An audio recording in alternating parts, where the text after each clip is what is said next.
Hi, today we're going to dive into how trade across countries can increase economic well-being.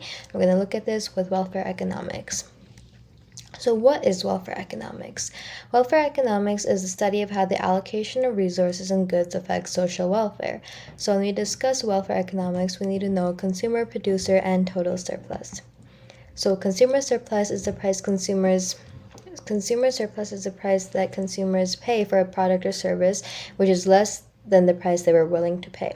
Producer surplus is the difference between how much a person would be willing to accept for a given quantity of a good versus how much they can receive by selling the good at a market price.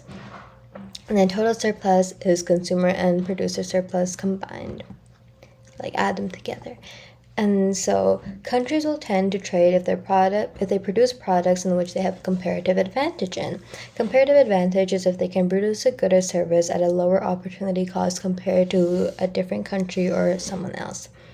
So when countries trade, they can decide to either export or import.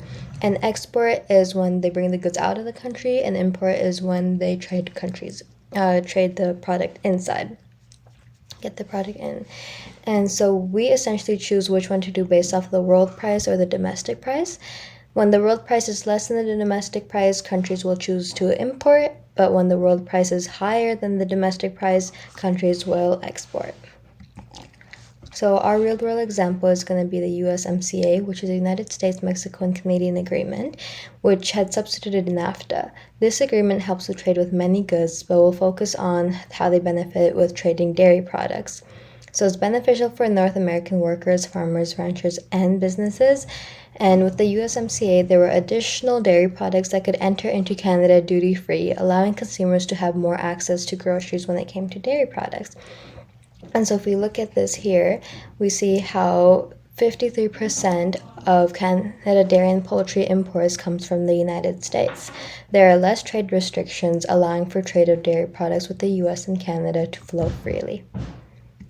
But there are always going to be challenging factors as well. So some Canadian dairy farmers now have more competition, which impacted their livelihoods.